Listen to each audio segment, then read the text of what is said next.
एक समय की बात है कि एक राजा बहुत ही सूझवान और विद्वान था। उसके 4 छोटे पुत्र थे। एक बार वहां राजा बीमार पड़ गया। उसके उपचार के लिए बड़े बड़े हकीम और वैद्य राज बुलाए गए, परंतु उसे कोई लाभ नहीं हुआ। अब राजा को लगा कि उसका अंतिम समय निकट ही है।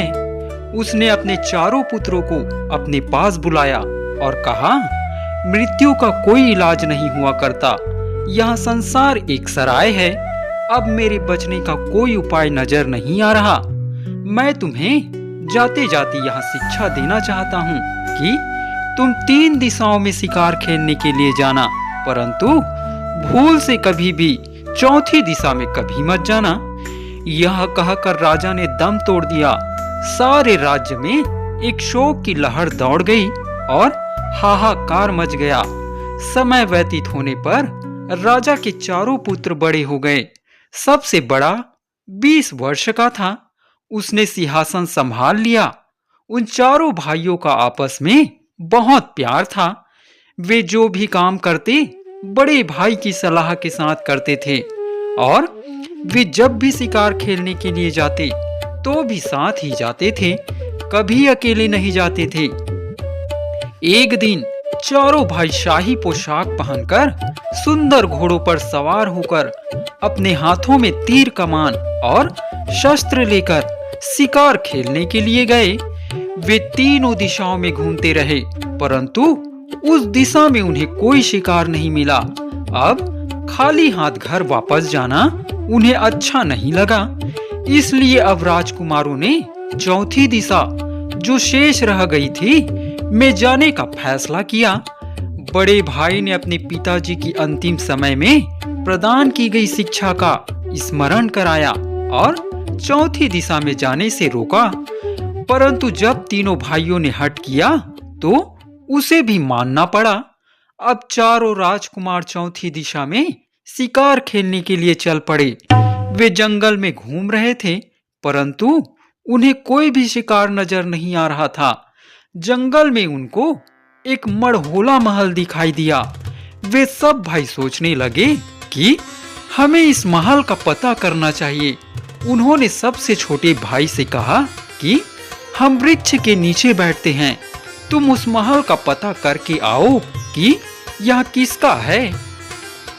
सबसे छोटा राजकुमार 5 कपड़े, 5 हथियार लेकर घोड़े पर सवार होकर उस मड़होले के पास पहुंचा। वे मड़होले के चारों तरफ घोड़ा लेकर घूमा, परंतु उसको उस महल का कोई दरवाजा दिखाई नहीं दिया। इतने में वहां क्या देखता है कि एक सूखे वृक्ष के नीचे लगभग 80-85 वर्ष की एक बुढ़िया बैठी हुई है और अपनी ही धुन में चरखा काट रही है। उसके पास एक बहुत बड़ी ढोल और डग्गा पड़ा था। राजकुमार घोड़े से उतरकर बुढ़िया के पास गया और पूछने लगा, बुढ़िया माई, इस मड़होले महल का दरवाजा किधर है? माई ने नम्रता से उत्तर दिया, बेटा, यह रही ढोल और डग्गा। ढोल पर डग्गा लगा दो, सब पता चल जाएगा।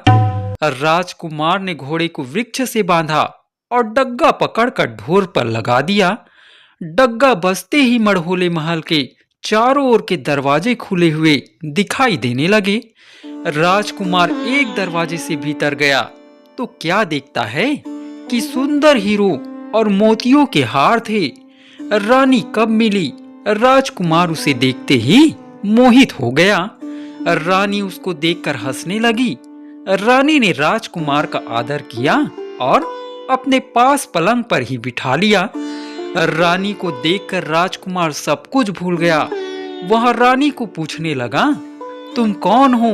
रानी ने बड़ी ही सुंदर और मनमोहक अदा से जवाब दिया, मैं एक राजकुमारी हूँ। मेरा अभी तक विवाह नहीं हुआ है। मैं उस राजकुमार से विवाह करूंगी जो मेरी पहेली का उत्तर देगा। राजकुमार ने कहा, राजकुमारी, मैं एक राजकुमार हूँ। अब तुम मुझे यहाँ बताओ कि तुम्हारी पहेली क्या है। मैं विश्वास दिलाता हूँ कि मैं अपना पूरा प्रयत्न करूँगा जिससे मैं आपकी पहेली का उत्तर दे सकूं। रानी ने कहा, मेरी एक शर्त है, यदि तुमने मेरी पहेली को हल कर दिया तो तुम मुझे विवाह करके ले जाना, परंतु यदि तुमसे मेरी पहेली हल नहीं हुई तो मैं अपनी तलवार से तुम्हारा सिर काट दूंगी। राजकुमार उसके सौंदर्य पर मुग्ध था ही, इसलिए उसने रानी की बात बिना किसी प्रकार की सोच विचार किए मान ली और ना ही इस बात के बारे में अपने भाइयों को ही बताया।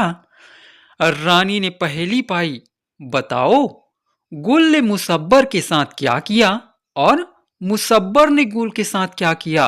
राजकुमार ने बहुत प्रयत्न किया, परंतु वह इस पहेली का कोई हल ना निकाल सका। रानी की पहेली को ना सुलझा पाने के कारण और अपनी पराजय को स्वीकार करते हुए राजकुमार ने रानी के आगे घुटने टेक दिए। रानी ने अपनी शर्त के अनुसार म्यान में से तलवार निकालकर राजकुमार का सिर काट दिया। राजकुमार का सिर कटते ही मड़होले महल का दरवाजा पहले की तरह ही बंद हो गया। छोटा राजकुमार मारा गया। उसके तीनों भाई उसकी प्रतीक्षा करते रहे। अंत में उसके बड़े भाई ने कहा, मैं पता लगाता हूं। अतः बड़ा राजकुमार भी घोड़े पर सवार होकर मड़होले महल के चारों ओर घूमने लगा, परंतु मड़होले महल का उसको कोई दरवाजा नहीं मिला। उसने एक तरफ अपने भाई का घोड़ा बंधा हुआ देखा और निकट ही चरखा काटती हुई उस बुढ़िया को देखा। उसने शीघ्रता से उससे पूछा, मेरा राजकुमार भाई अपना घोड़ा बांधकर कहाँ चला गया। उस बुढ़िया ने उत्तर दिया, वहां पड़ा है ढोल और वहां पड़ा है डग्गा। ढोल पर डग्गा लगा दो, तुम्हें सब कुछ पता चल जाएगा। जब राजकुमार ने ढोल पर डग्गा लगाया तो पहले की तरह मड़होले के दरवाजे अपने आप खुल गए। वह रानी के पास गया। रानी ने फिर से वही पहेली दोहराई। राजकुमार से वह पहेली सुलझाई ना गई। इस प्रकार अपनी शर्त के अनुसार रानी ने उसका भी तलवार से सिर काट दिया।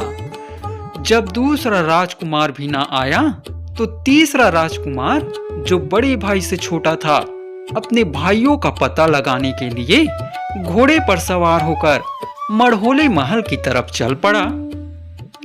उसने भी बुढ़िया के कहने पर ढोल पर डग्गा मारा। रानी के पास गया। उससे भी रानी की पहेली सुलझाई ना गई और रानी ने उसका वध कर दिया। जब तीनों राजकुमारों में से कोई भी वापस नहीं आया तो सबसे बड़ा राजकुमार बड़ा हैरान हो गया और घोड़े पर सवार होकर मड़होले महल की तरफ चल पड़ा। उसने वहां 3 घोड़े बंधे देखे और एक बुढ़िया को चरखा काटते हुए देखा। उसने शीघ्रता से उस माई से पूछा, बुढ़िया माई, इन घोड़ों के सवार मेरे भाई कहाँ हैं? जल्दी बतलाइए। बुढ़िया ने पहले की तरह ढोल पर डग्गा लगाने के लिए कहा। राजकुमार ने डग्गा नहीं लगाया और अपने मन ही मन सोचा कि जरूर यहाँ कोई धोखा है। उसने डग्गा पकड़कर बुढ़िया के कंधों पर 2 चार लगा दिए और उसकी चोटी पकड़कर बड़े राशि भरे अंदाज में कहा, जल्दी बताओ कि राजकुमार कहाँ हैं, नहीं तो मैं तुम्हें मार दूंगा। बुढ़िया ने कांपती हुई थिरकती सी आवाज में कहा, बेटा, इस मड़होले महल में एक जादूगरनी रानी रहती है। वहां आए हुए राजकुमार से एक पहेली पूछती है। यदि राजकुमार उस पहेली को हल नहीं कर पाता है तो वह उसके सिर को अपनी तलवार से काट देती है। अब राजकुमार ने समझ लिया कि मेरे भाई मारे गए हैं। उसने बुढ़िया को और मारा पीटा और जान से मारने की धमकी देकर पूछा, बुढ़िया, यदि तुम्हें अपने प्राण प्यारे हैं तो बताओ कि वहां पहेली क्या है। अपनी जान सभी को प्यारी होती है। रोती हुई बुढ़िया ने कहा, रानी की पहेली यहाँ है, गुल ने मुसब्बर के साथ क्या किया और मुसब्बर ने गुल के साथ क्या किया। राजकुमार ने आंखें निकालकर बुढ़िया से पूछा, इसका हल क्या है? बुढ़िया ने कहा, बेटा, चाहे तुम मुझे मार डालो, चाहे मेरी जान बख्श दो, जितना मुझे पता था उतना मैंने तुम्हें बता दिया। इसका हल तो मुझे भी नहीं पता है। अब राजकुमार ने पूछा, इस पहेली का हल उससे ही पता चल सकता है। राजकुमार ने उसकी बात मान ली। उसने अपने भाइयों के घोड़े को जंगल में चरने के लिए छोड़ दिया और स्वयं घोड़े पर सवार होकर गुल नामक राजा के शहर को चल पड़ा। गम और उदासी से भरा हुआ वह राजकुमार अपने भाइयों का विलाप करता हुआ अपने ही विचारों में मग्न कई कई रात और दिन लगातार चलता रहा। एक दिन थक कर राजकुमार आराम करने के लिए एक वृक्ष के नीचे लेट गया और घोड़े को चरने के लिए छोड़ दिया। बहुत दिनों से नींद न लेने के कारण उसे लेटते ही नींद आ गई। थोड़े समय के उपरांत ची ची की आवाज आई तो राजकुमार की आंख खुल गई। राजकुमार हड़बड़ा कर उठा तो देखता है कि एक सराल एक वृक्ष पर चढ़ रहा है और वृक्ष पर हंस और हंसनी के बच्चे सराल से डरते हुए ची ची कर रहे हैं। राजकुमार ने तलवार म्यान में से निकाली और सराल के टुकड़े टुकड़े करके ढेर लगा दिया और स्वयं चादर ओढ़कर सो गया। जब हंस और हंसनी बच्चों के लिए दाना लेकर आए तो बच्चों ने खाना नहीं खाया। हंस और हंसनी ने बच्चों को पूछा, तुम दाना क्यों नहीं खा रहे हो? बच्चों ने कहा, पहले तुम वृक्ष के नीचे सो रहे अतिथि को खाना तो खिलाओ जिसने सराल को मारकर हमारी जान बचाई है। जब हंस और हंसनी ने टुकड़े टुकड़े हुए सराल को देखा तो उन्होंने सोचा कि यदि यह मुसाफिर इस सराल को ना मारता तो हमारे सभी बच्चों को इसने खा जाना था। इसने हमारे बच्चों की जान बचाई है, इसलिए हमें इसकी सेवा करनी चाहिए। उन्होंने मुसाफिर के पांव के तलवे को मलकर जगाया और हंस ने कहा, तुमने हमारे बच्चों की जान बचाई है, हम तुम्हारे लिए भी कुछ भी करने को तैयार हैं। यदि तुम हमारी जान भी मांगोगे तो हाजिर है, जो कुछ तुमने मांगना है मांग लो। राजकुमार ने कहा, मैं एक दुखी राजकुमार हूँ। मैं गुल नामक राजा के पास एक पहेली पूछने के लिए जा रहा हूँ, क्या तुम मेरी सहायता कर सकते हो? हंस ने अपने शरीर के बाल उखाड़कर राजकुमार को देते हुए कहा, जब कभी तुम्हें कोई विपत्ति आए तुम मेरे शरीर के बालों को आग में डाल देना। जब इनको आग लगेगी तो मेरा शरीर जलने लगेगा और मैं उसी पल तुम्हारे पास पहुंच जाऊंगा। यदि उस समय मैं तुम्हारी कोई सहायता ना कर सका तो जान देकर भी करूंगा। राजकुमार ने बालों को संभाल कर रख लिया और अपने घोड़े पर सवार होकर चलते चलते गुल नामक राजा के दरबार में हाजिर हो गया। राजकुमार ने राजा के सामने फरियाद की, महाराज, मैं आपके पास अपना राजपाट घर बार छोड़कर एक पहेली पूछने के लिए आया हूँ। राजा ने पूछा, बोलो क्या पहेली है? राजकुमार ने कहा, मैं पूछना चाहता हूँ कि गुल ने मुसब्बर के साथ क्या किया और मुसब्बर ने गुल के साथ क्या किया। यह सुनकर गुल राजा ने कहा, ऐ खुदा के बंदे, मैं तुम्हें इस पहेली का हल तो बता दूंगा, परंतु बताने के उपरांत तुम्हारा सिर तलवार से काट लूंगा। बताओ तुम्हें मंजूर है? राजकुमार ने तुरंत उत्तर दिया, महाराज, मुझे मंजूर है। राजपाट के काम के पश्चात गुल राजा ने सभी दरबारियों को भेज दिया और राजकुमार को अपने पास बुला लिया और कहा, सुनो खुदा के बंदे, मैं तुम्हें गुल और मुसब्बर की कहानी सुनाता हूँ।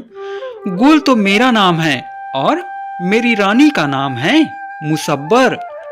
एक दिन मध्य रात्रि हुए मुझे अचानक ही जाग आ गई तो मैंने रानी का पलंग खाली देखा। मैं बड़ा हैरान और परेशान हुआ, परंतु मैंने दिन में भी रानी को कुछ ना पूछा। दूसरे दिन मैं जानबूझकर खर्राटे मारने लग गया। रानी ने श्रृंगार किया, चूरी से भरा बर्तन लेकर अंधेरी रात में महल में से निकल गई। मैं भी तलवार लेकर दबे पांव उसके पीछे पीछे चल पड़ा। लोंगी नामक कुतिया भी मेरे पीछे चल पड़ी। रानी शहर के बाहर एक साधु की कुटिया में चली गई। मैं छुपकर कुटिया के बाहर बैठ गया। रानी के अंदर जाते ही साधु ने उसे भांग घोटने वाली 2-3 मगलियां उसके कंधों पर मारे और रोब से कहा, तुम्हारी ऐसी की तैसी, तुमने इतनी देर क्यों कर दी? इसी पल मेरी कुटिया से बाहर निकल जाओ। रानी ने हाथ जोड़कर कहा, मैं आगे से ऐसी गलती नहीं करूंगी। मुझे यहां सुनकर बहुत क्रोध आया और मैंने साधु पर तलवार से वार किया। साधु ने तलवार का वार मोगली के द्वारा रोक दिया और मेरे साथ लड़ने लगा। मैं साधु से शक्तिशाली था। मैंने उसे नीचे गिरा दिया, परंतु रानी मुसब्बर ने मेरी टांग खींचकर मुझे धकेल दिया। अब साधु मेरे नीचे से निकलकर मेरी छाती पर चढ़ बैठा। जब वहां मुझे मार डालने लगा तो मैंने शोर मचाया। मेरे साथ मेरी लौंगी कुतिया थी। उसने अपनी वफादारी का प्रमाण देते हुए अपने तीखे दांत साधु की टांग पर गड़ा दिए। मैंने साधु के नीचे से निकलकर दूर पड़ी हुई तलवार पकड़कर साधु का सिर धड़ से अलग कर दिया। स्त्रियों पर तलवार से वार करना वीरों को शोभा नहीं देता, इसलिए मैंने उसी पल रानी को आदेश दिया, हे रानी, मेरे राज्य से बाहर निकल जाओ। मैं इसी वक्त तुम्हें छोड़ रहा हूँ।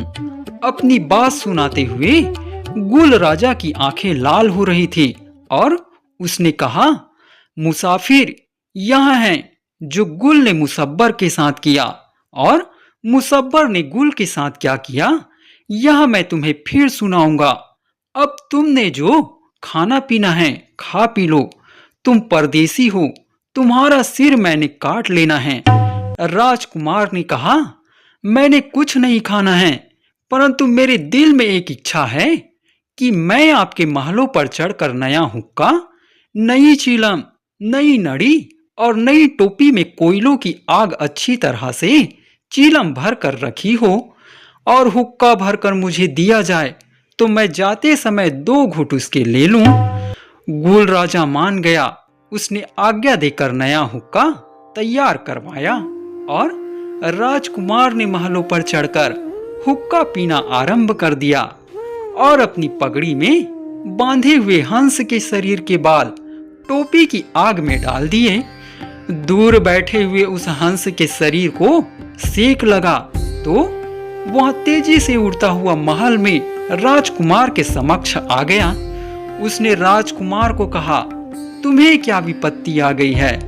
राजकुमार ने कहा, क्या तुम मुझे यहाँ से ले जा सकते हो तो ले जाओ। हंस ने उसे शीघ्रता से अपनी पीठ पर बिठाया और वहां से उड़कर महल से बहुत दूर जंगल में पहुंच गया। गुल राजा उसका मुंह ताकता ही रह गया। उसका कोई जोर न चल सका। राजकुमार के कहने पर हंस ने राजकुमार को मड़होले के पास जाकर उतारा और नमस्कार करके वापस चला गया। राजकुमार उस चरखा काटती हुई बुढ़िया के पास गया और कहा, बताओ कहाँ है ढोल और कहाँ है डग्गा? बुढ़िया ने ढोल और डग्गों की तरफ इशारा किया। राजकुमार ने जोर से ढोल को खटकाया तो मड़होले के दरवाजे खुल गए और राजकुमार भीतर चला गया। रानी ने शिकार को कहा, यदि तुम इस पहेली को हल करते हो तो तुम मुझसे विवाह कर लेना, नहीं तो मैं तुम्हारा सिर कलम कर दूंगी। परंतु राजकुमार ने कहा, मुझे यह शर्त मंजूर नहीं है। मेरे घर पहले से ही रानियां हैं, मुझे विवाह की जरूरत नहीं है। मैं तो सिर की बाजी लगाना चाहता हूँ। यदि मुझसे पहेली हल ना हुई तो तुम मेरा सिर तलवार से काट देना, नहीं तो मैं तुम्हारा सिर कलम कर दूंगा। रानी ने सोचा कि गुल मुसब्बर की कहानी का इसे क्या पता हो सकता है। इसका पता तो मुझे अथवा मेरे पति गुल राजा को ही है। रानी ने पहेली बताई कि बताओ गुल ने मुसब्बर के साथ क्या किया और मुसब्बर ने गुल के साथ क्या किया। राजकुमार ने गुल राजा से सुनी हुई कहानी को सुनाया और कहा, गुल राजा की रानी मुसब्बर रात को चोरी से साधु की कुटिया में गई। राजा ने उसका पीछा किया। गुल राजा ने साधु को मारना चाहा, परंतु मुसब्बर ने राजा के नीचे आए साधु को बचाने के लिए गुल की टांग खींचकर साधु का साथ दिया, जिससे साधु ने गुल राजा को दबोच लिया। परंतु गुल की लौंगी नामक कुतिया ने साधु की टांग पर तीखे दांत गाड़कर गुल को छुड़ा लिया। गुल राजा ने तलवार के साथ साधु के टुकड़े टुकड़े कर दिए और मुसब्बर को छोड़ दिया। इस प्रकार रानी मुसब्बर ने गुल को साधु से मरवाना चाहा और गुल ने मुसब्बर को छोड़ दिया और उसके प्यारे साधु को मार दिया। इतनी बात बताकर राजकुमार ने म्यान से तलवार निकाल ली। उसके दिल में अपने भाइयों का प्रतिशोध लेने के लिए क्रोध भर गया और उसने कहा, पापिन रानी, मैं अब तुम्हारा सिर काटने लगा हूँ। तुम जादूगरनी हो, वास्तव में बताओ कि तुम कौन हो। अब रानी के पांव के नीचे से जमीन खिसक गई। वहां पलंग से नीचे उतर धरती पर खड़ी होकर कांपने लगी। अपने सिर पर लटकती हुई तलवार को देखकर उसके आंसू बहने लगे। आज उसे अपने सभी गुनाह स्मरण होने लग पड़े। उसने कांपती हुई आवाज में कहा, राजकुमार, मैं ही मुसब्बर हूँ, तुम मुझे जिंदगी बख्श दो। अब राजकुमार ने गरज कर कहा, पापिन रानी, तुमने जितनों का सिर काटा है उन सब को जीवित कर दो। अब घबराई हुई रानी ने सोचा, शायद मुझ पर तरस आ जाए। ऐसा मन में सोचकर उसने जितने भी राजकुमारों के सिर काटकर उनके धड़ और सिर कुएं में गिरा दिए थे, उन सब को जीवित कर दिया। राजकुमार के तीनों भाई भी जीवित हो गए। अंत में उस राजकुमार ने तलवार से रानी का सिर काट दिया। रानी मुसब्बर के सिर काटते ही वहां देखते हैं कि ना तो वहां कोई मड़होला महल है और ना ही कोई चरखा काटती हुई बुढ़िया है और ना ही कहीं कोई ढोल और डग्गा था।